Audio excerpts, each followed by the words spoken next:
एक अलग चर्चा कर लेते हैं। कोई ऐतराज तो नहीं है आप आपके बिजनेस से रिलेटेड अगर थोड़ा तीखा सवाल किया जाए तो? कोई दिक्कत नहीं है ना। बीज का क्या है ना, बीज में भी मैं देखता हूँ कि मनमानी ढंग से रेट बढ़ा करके कंपनी वाले तैयार करते होंगे, या बीज के जो बिचौलिया हैं वो बीज के, जो धान के बीज हो गए, मक्के के बीज हो गए, बहुत ज़्यादा कीमत बढ़ा करके बेचते हैं। सर हम लोग देखिए डिस्ट्रीब्यूटर से माल लेते हैं। अब डिस्ट्रीब्यूटर का जो मार्जिन रहता होगा, मान लीजिए हम लोग को जैसे 5 रुपये 10 रुपये किलो में मार्जिन रखते हैं। अगर 3 किलो का पैकेट है तो 30 रुपये लगभग कमा के हम लोग बेचते हैं।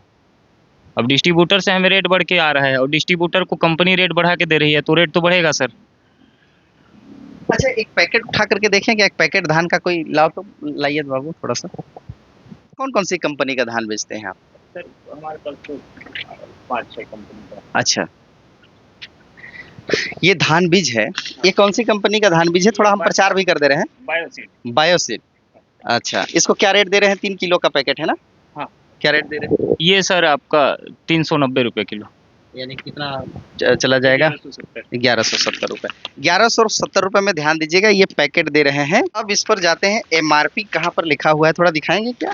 एमआरपी नहीं, एमआरपी यहाँ पर हम्म, ये एमआरपी 2025। अब ये अब यही खेला, आए जूम करके दिखाइएगा, जूम करके दिखाइएगा। ये 2025 रुपए एमआरपी रेट, और दे कितना में रहे हैं? 1100 रुपए। 1170। अब सोचिए कितना बड़ा खेला है। इसी पर चर्चा मैं करना चाह रहा हूँ, आपकी गलती नहीं है भाई साहब, लेकिन 2025 रुपए एमआरपी रेट 3 किलो का लिखा गया है, और इस बीज को यहाँ भाई साहब यादव जी नवाडी में 1170 रुपए में, तकरीबन 1200 रुपए में बेच रहे हैं। अब सोचिए कितना बड़ा। आपको लगता है कि एक्चुअल रेट लिखा जाना चाहिए?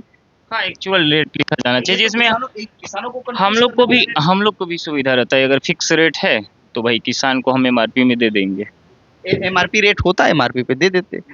अब बताइए 2025 रुपए तय किया गया है, सरकार का इस पर कंट्रोल नहीं है। इसीलिए मैं इस मुद्दे पर कई बार आवाज उठा चुका हूँ।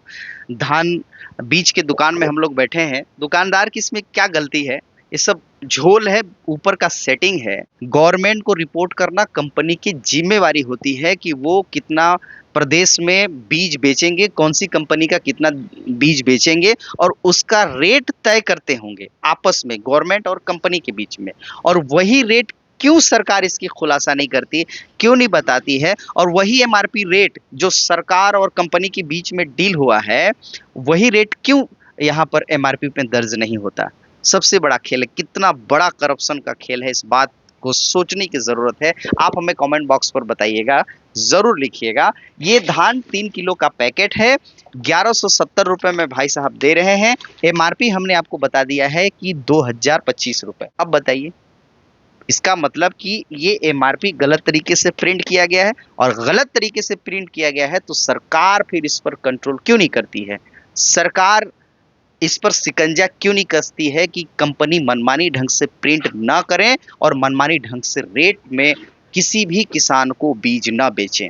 अगर ये सरकार खुद तय कर ले, और मीडिया में तो हर खबर चलाई जाती है, छोटे छोटे अनाउंसमेंट अगर सरकार के पक्ष में हो जाए तो पूरे प्रदेश भर में एक दिन में हवा की तरह चारों तरफ फैल जाती है। सरकार क्यों नहीं प्रतिवर्ष धान के जून के महीने में अनाउंसमेंट कर देती कि इस बार प्रत्येक अलग अलग कंपनियों के रेट अलग अलग हो सकते हैं, लेकिन प्रदेश में जितनी कंपनियां बेच रही हैं धान बीज, उन कंपनियों की सूची जारी कर लेते कि सरकार ने और कंपनी ने इस कंपनी के धान बीज के लिए ये रेट तय किए हैं। लेकिन ये नहीं करेंगे, कमीशन का मामला होता है तभी तो, वरना आज तक क्यों इसकी पब्लिसिटी नहीं होती? क्यों इस पर बात नहीं? या मैं गलत बोल रहा हूँ? होती है ऐसी पब्लिसिटी, सरकार करती है, अनाउंसमेंट करती है? नहीं करती है नहीं करती ना, सरकार को करना चाहिए। आप क्या धान बीज के विक्रेता हैं यादव जी, आपको क्या लगता है सरकार को कंपनी और सरकार के बीच में, क्योंकि कोई भी कंपनी मनमानी ढंग से तो बेच नहीं सकती, सरकार को तो रिपोर्ट करना पड़ता होगा।